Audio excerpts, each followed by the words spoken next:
Welcome to the deep dive. Today, we're plunging into something fascinating.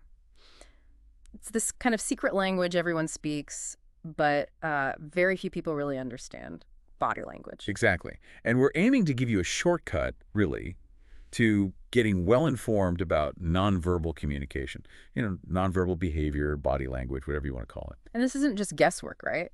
Where's this info coming from? No, not at all. This deep dive, it's based squarely on a guide from an ex-FBI agent, someone who really emphasizes, scientific facts and field-tested findings, stuff that actually works out there. Okay, so real-world application. And our mission for you listening in is to pull out the absolute key nuggets from this source. We want to help you kind of speed read people. Yeah, whether that's at work, with friends, even family.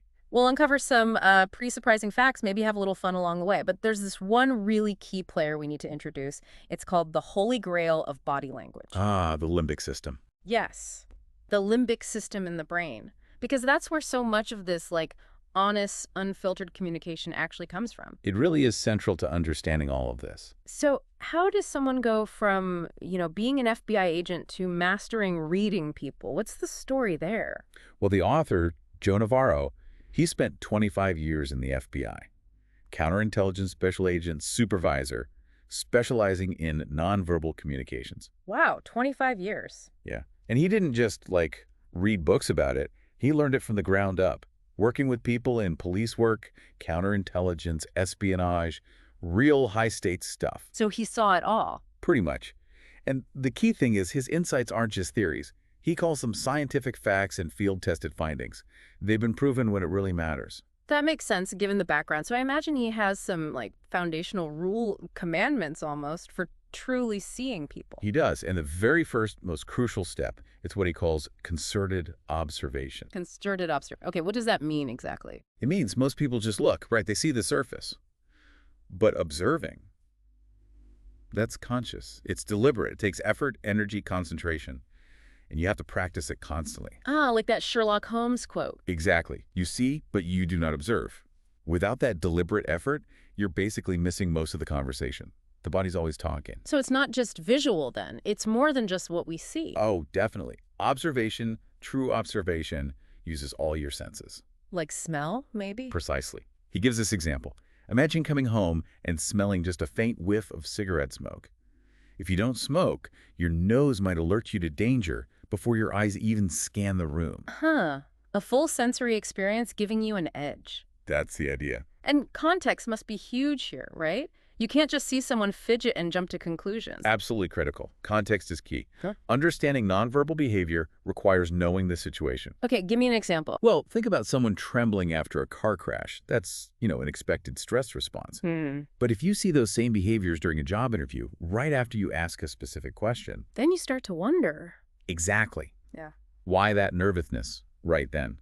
The source explains that under stress, the limbic system, our emotional survival brain, it can kind of hijack the thinking brain. Causing things like trembling, maybe disorientation. Yeah, those visible signs. So you have to know what's normal for the situation before you interpret the behavior. Okay, that makes sense. Context first.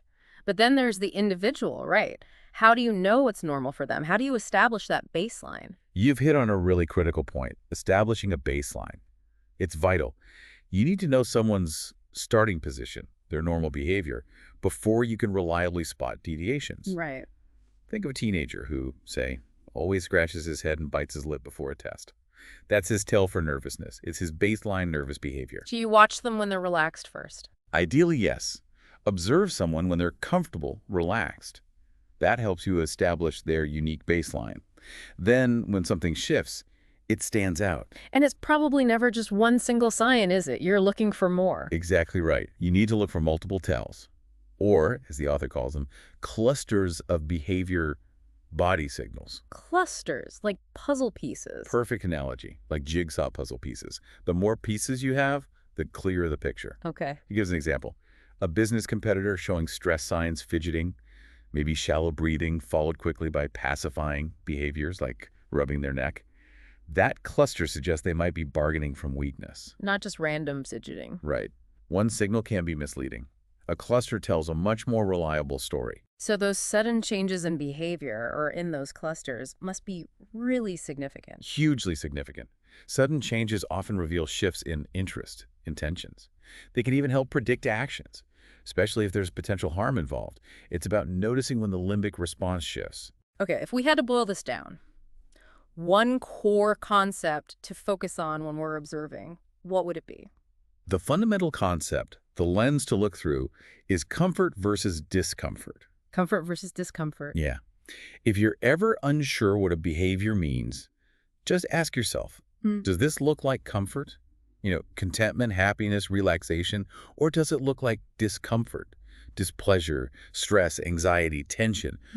Most nonverbals fall into one of those two buckets, and that gives you profound insight into someone's true state. Okay, so focusing on comfort or discomfort, that really taps into our most basic, honest responses, which brings us right back to the limbic system. It does. That's where the action is, nonverbally speaking. Because the limbic brain, it reacts reflexively and instantaneously in real time and without thought. Without thought, so it's honest. Incredibly honest. True. It's always on because it's tied to survival and emotion. It just generates these observable behaviors constantly. And that's the real game changer, isn't it? You can't consciously fake these limbic responses. You really can't. That part of the brain cannot be cognitively regulated. Your thoughts can't mask its signals. Its alarm reactions are genuine. Wow. And sometimes life-saving. The author mentions Ahmed Risam, the millennial bomber. His extreme nervousness, excessive sweating at the border, that was his limbic system screaming danger.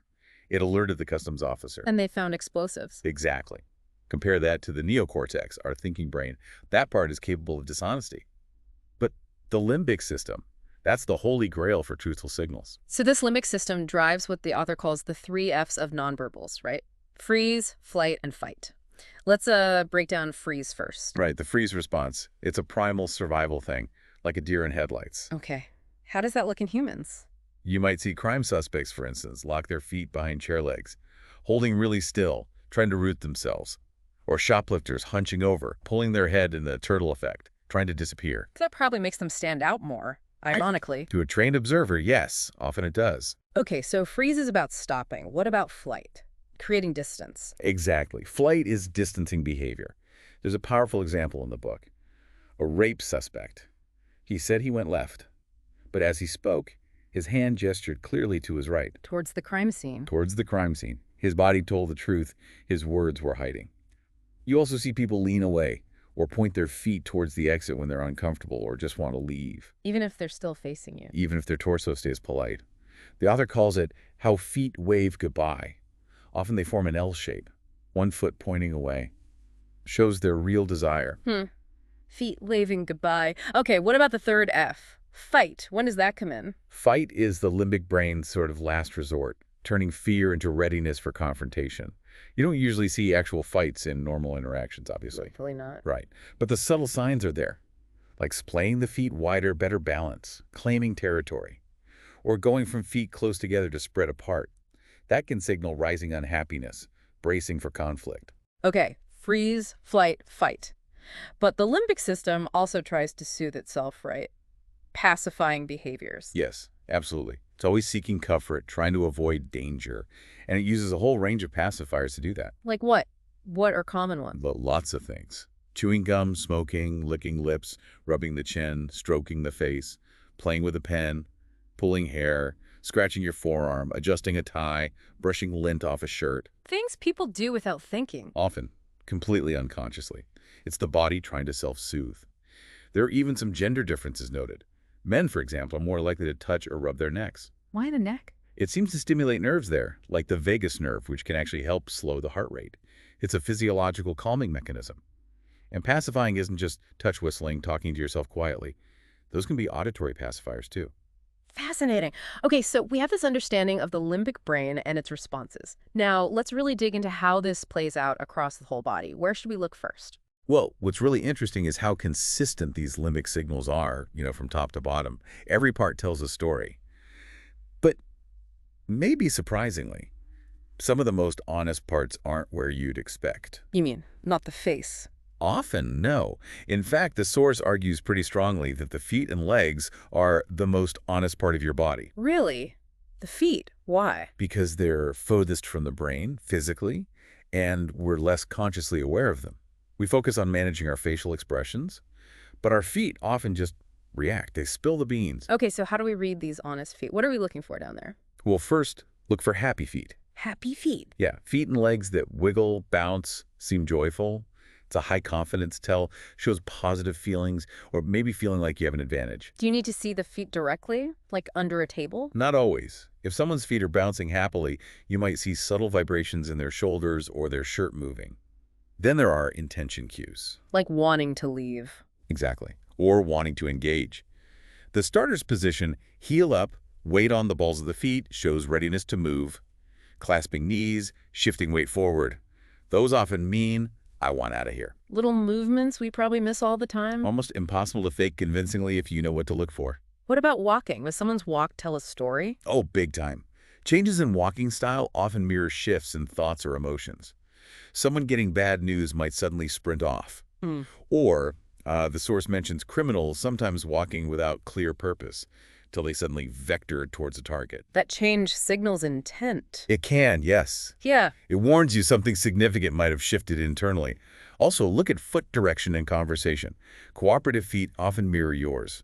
But if they point away... Even if the body is facing you, feet pointed away signal disinterest, desire to leave.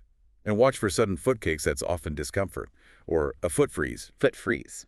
Yeah, if someone's bouncing their foot and it suddenly stops dead, that usually means stress, feeling threatened, or hearing something they don't like, a sudden halt in movement. Okay, feet are surprisingly talkative. Moving up. The torso. Our core. How does it protect itself non-verbally? Well, it houses vital organs, right? So the brain is wired to protect it. This leads to all sorts of tells. People claim space, like leaning away from things, or even pictures they dislike, instinctively creating distance. Like on the subway, people kind of sway to keep space. Exactly. That's a territorial display using the torso. Yeah. And then there's ventral fronting versus ventral denial. Leaning. Exposing your ventral side shows comfort, warmth, openness. Think of students leaning towards a teacher they like. Turning away, shielding the front. That expresses negativity or disengagement. Makes sense. What about bowing? Is that still a thing? The torso bow, yeah. It's a universal sign of respect, humility, sometimes subservience. Less common maybe in day-to-day Western culture, but huge in places like Japan, China. Right. And even historically, the author mentions seeing footage of military officers automatically bowing when leaving a superior's presence. It's deep-seated. And of course, the torso is where we display a lot through clothing. Yeah. Suits, color reflects mood, personality, status, approachability, even grooming. Poor grooming can sometimes signal illness or depression as the brain focuses resources elsewhere. Okay, now arms and hands. Reaching out, pulling back. What signals are we looking for there? Lots going on with arms. Think about gravity-defying movements. Arms moving freely, expansively upwards, that signals happiness, confidence. Like throwing your arms up when you win. Exactly. Conversely, arms sinking, drooping. That signals sadness, dejection, lowered confidence. Restricted arm movement is also telling. How so? Shoplifters, for example, might use fewer arm movements, trying to seem smally, less noticeable. But again, ironically, that lack of natural movement can make them stand out. And arms uses barriers. Oh yeah. Arms crossed, holding something in front of you, arms behind the back in that regal stance. These can all signal keep your distance or block perceived threats. What about that hands on hips pose? Arms akimbo. Ah, yes. That's a very strong territorial display. Signals dominance, maybe having issues standing your ground. The author warns it can be seen as assertive, even aggressive, and can escalate situations if used inappropriately, like by police in a domestic dispute. And arms display things too, right? Watches, tattoos. Definitely. Adornments show status, wealth. Scars might show history. Tattoos make personal statements. Though the source does mention survey results suggesting tattoos are often seen as lower status or useful indiscretion in some professional contexts. So concealment might be strategic sometimes. What about the hands themselves? Visibility seems important. Crucial. Hiding hands almost universally creates suspicion. Keeping hands visible builds trust. It's key for good communication. And shaking hands. Nervousness. Limbic arousal causes that uncontrollable quivering. It's especially noticeable if someone's holding something long, like a pen or a pointer. The source mentions seeing this clearly in an FBI espionage case, an involuntary tell. What about that thing people do, touching fingertips together, like a steeple? Right, steepling. That's a high confidence display, often seen in bosses, leaders. It's hard to fake convincingly because it feels unnatural if you don't feel confident. Interesting. And thumbs. Thumbs tell a story too. Thumbs up, maybe sticking out of pockets, that's high confidence, high status. Think JFK. Thumbs hidden in pockets. That's often low confidence, insecurity, like kids do. Or the book mentions incompetent guards. Okay, what about wringing hands? That's a classic pacifier. Low confidence, nervousness. Also, watch for how animated someone's gestures are. Sometimes less animation can signal deception, because truthful people are often quite expressive when emphasizing a point. And those tiny, super fast gestures, microgestures. Yes. Fleeting subconscious movements, like a tiny, almost missed flash of the middle finger giving the bird that the author saw in a national security interview. It betrayed the person's hidden contempt. Very honest, but easy to miss. Okay, finally, the face, the main screen for emotions, but also where we try hardest to lie. Exactly. It conveys so much, but it's also the most consciously controlled part of the body for nonverbals. We practice masking our faces from childhood. So what are the reliable facial cues then? One big one is eye blocking. Squinting, closing eyes longer than a normal blink, shielding the eyes. These are limbic responses to seeing or hearing something unpleasant, threatening, or disliked. Like the security guard example you mentioned earlier. Yes, or the murder suspect who eye blocked when asked about the weapon. It's a very reliable indicator of distress related to what's being processed visually or auditorily. And pupils, do they really change? They do. It's unconscious. Pupils dilate when we see something we like or are interested in. They constrict when we dislike something. Almost impossible to fake. It was even used in an old FBI spy case to see who reacted to pictures of potential co-conspirators. Wow. What about eyebrows? Eyebrows up, arched, usually high confidence, positive feelings. Eyebrows down, furrowed lower confidence, negative feelings, concern. Also, look for the eye flash or flash bulb eyes. Big, wide eyes. Yeah, wide-eyed look. Associated with surprise, excitement, positive emotions. It's another gravity-defying behavior signaling pleasure. As the author puts it, the bigger they get, the better things are. Okay. I've definitely seen people press their lips together tightly when they're stressed. That's disappearing lips, or lip compression. It's a very common, almost universal sign of stress, anxiety, or general negative feelings. Someone's troubled when they do that. And flared nostrils? Nasal wing dilation. That signals arousal, could be excitement, like in lovers, or it's an intention cue, getting ready for physical action, taking in more oxygen. Okay, but the face is tricky. What if you get mixed signals? Someone says they're happy but looks angry. Ah, yes. The crucial rule of mixed signals. When the verbal message conflicts with the nonverbal facial expression, Which one do you trust? always side with the negative emotion as the more honest one. Why the negative? Because negative responses are often the more immediate, less masked limbic reaction. The smile might be social politeness, but the clenched jaw is the truth leaking out. Go with the first, most negative signal you see. This all leads to the big question, though. After learning all this, can we actually spot a liar? What's the real deal? Yeah, this is where we need some sober knowledge, as the author puts it. The reality is, most people, even professionals, are not very good at detecting lies. Really? Even after all this? Success rates are often barely better than chance, 50-50. It's a huge misconception that learning body language makes you an instant human lie detector. That is sobering. So if we see suspicious behavior, what are we seeing if it's not necessarily deception? Primarily, you're seeing manifestations of stress, not necessarily deception itself. Stress. Yes. The book cites the tragic Central Park jogger case, where stress behaviors were tragically misinterpreted as signs of guilt. The most important takeaway here is there is no single behavior that is indicative of deception. Not one. No Pinocchio nose. Exactly. No single fidget or eye movement definitively means liar. Okay, so if there's no magic tell, what's the strategy? How do we use this knowledge to assess truthfulness or at least discomfort? The strategy is about establishing comfort first. Create a relaxed atmosphere early on to see someone's baseline behavior. Make them comfortable before looking for signs. Yes. And be aware of how your behavior affects them. An accusing tone or sitting too close can cause stress behaviors, muddying the waters. Get the baseline first, then watch for deviations when sensitive topics come up. And what are we looking for then? What are the signs of that discomfort we should note? Look for clusters indicating discomfort. Physiological signs. Faster heart rate you might infer. Visible perspiration. Faster breathing. Nonverbal signs. Blocking movements, distancing, rearranging posture, jiggling feet, fidgeting, twisting, drumming fingers. Voice changes too. Yeah, voice cracking, changes in pitch or pace, hard swallows, throat clearing. But remember, critically, these indicate discomfort. Something is bothering them.